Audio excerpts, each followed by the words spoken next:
আসসালামু আলাইকুম। So guys, চলে আসলাম আবার একটি ভিডিও নিয়ে। তো আজকের ভিডিওটা মূলত কলার বাগানে কিভাবে কলার গাছ এক জায়গা থেকে আরেক জায়গায় লাগায় এবং কলার গাছের যে একটা গাছ থাকলে ভালো কেন সেটা আমি আপনাদেরকে দেখাবো। যদি একটা গাছ থাকে তাহলে দেখবেন ওই গাছটা বড় হবে এবং মোটা হবে এবং খুব তাড়াতাড়ি কলার ঘাউর চলে আসে। সুতরাং একটা দুইটা গাছ থাকাটাই স্বাভাবিক এবং ভালো। আর বেশি গাছ থাকলে গাছগুলো কেটে দিবেন, আর নয়তোবা অন্য কোথাও লাগার যদি জায়গা থাকে তাহলে সেই ক্ষেত্রে অন্য জায়গায় লাগাবেন। তো আমি মূলত কোদাল দিয়ে এই গাছটা তুলতেছি। গাছটা দেখেন মাটির নিচে কতটা গভীরে আছে, আর একটা গাছের সঙ্গে গাছটা লাগিয়ে আছে। তো এই গাছটা আমি কোদাল দিয়েই কেটে তুললাম নিচ থেকে গোড়া পর্যন্ত। তো এই গাছের যে দেখেন শিকড়গুলো দেখতে পাচ্ছেন, এগুলো কিন্তু একদম সুন্দর মতো সাইজ মতো আমি কেটে ফেলেছি। আবার এই মাটি দিয়ে গাছের গোড়াটা আবার সুন্দর করে ঢাকে দিতে হবে, কেননা এখানে যদি গর্ত হয় এখানে পানি ঢুকবে, সেই কারণে পচে যেতে পারে। আর একটা গাছ তুলতেছি, এই গাছটা গাছের সঙ্গে লাগা রয়েছে। এই গাছটা একটু তুলতে খুব কষ্ট হচ্ছে, যদিও বা গাছের উপরে। গাছ তুলতে তুলতে আমি অনেক ক্লান্ত হয়ে পড়লাম। তো অবশেষে আমার গাছ তোলা শেষ, তো চলে যাচ্ছি। তো আমি এই গাছগুলো নিয়ে এখন গাছগুলো লাগাবো। তো কিভাবে গাছটা লাগাই, আমি তো গাছগুলো তুললাম, তো আপনারা দেখলেন। তো আমি এখন এই গাছটা লাগাবো, তো আপনারা দেখতে থাকবেন। এটি আমাদের পল্লী এলাকা, এখানে বিভিন্ন ধরনের ফসল আবাদ হয়ে থাকে। তো এখন বর্তমান যে ফসলগুলো রয়েছে সেগুলো হচ্ছে সিসরিঙ্গা, ঢেঁড়স, পটল, অন্যদিকে কাঁকরোল রয়েছে।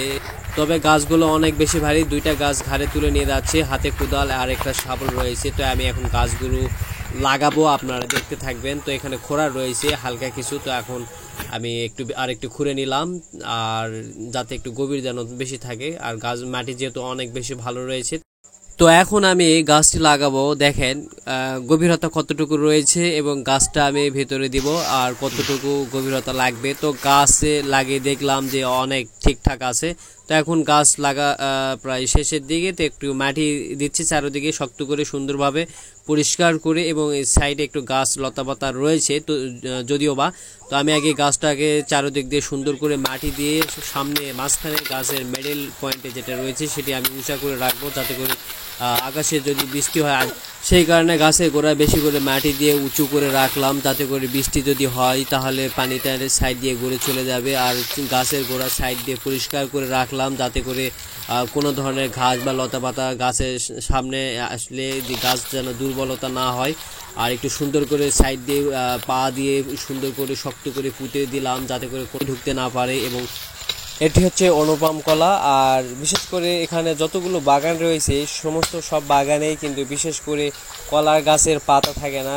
এদিকের মানুষেরা সবাই ছাগলের জন্য বিভিন্নভাবে লুকাচুরি করে পাতা কেটে নিয়ে যায়, তারা কিন্তু ছাগলের জন্য নিয়ে যায়। এই জন্য সব সময় বিশেষ করে নজরদারি রাখতে হয়, কারণ পাতা বেশি কাটলে গাছ খুব দুর্বল হয়ে পড়ে। আপনারা সবাই সতর্ক থাকবেন, বাগানের দিকে খুব নজর দিয়ে কাজ করবেন। বর্তমান কলার দাম কিন্তু অনেক বেশি, আর বিশেষ করে এলাকার মানুষ এবং বিভিন্ন জায়গার মানুষেরা কিন্তু ছাগলের জন্য পাতা কাটে নিয়ে যায়। এই পাতা কাটে নিয়ে যাওয়ার কারণে কিন্তু গাছে অনেক সমস্যা দেখা দেয়। বিশেষ করে আপনারা এটা কখনোই করবেন না। তো গাছে গোড়ায় একটু বেশি করে মাটি দিলাম, কারণ আকাশের অবস্থা একটু খুবই খারাপ। কারণ যে কোনো মুহূর্তে আজকে বৃষ্টি হতে পারে, খুব জোরে বৃষ্টি হতে পারে, কারণ প্রচণ্ড গরম, আর গরমের কারণেই অবস্থা। তো গাইস, কলা গাছটি সম্পূর্ণরূপে লাগানো শেষ। তো আমি এখন গোড়া থেকে নিচ পর্যন্ত আমি আপনাদেরকে দেখাবো কেমন হয়েছে। আর অবশ্যই যদি ভালো লেগে থাকে তাহলে অবশ্যই কমেন্টে জানাবেন। সবাইকে ধন্যবাদ। আসসালামু আলাইকুম।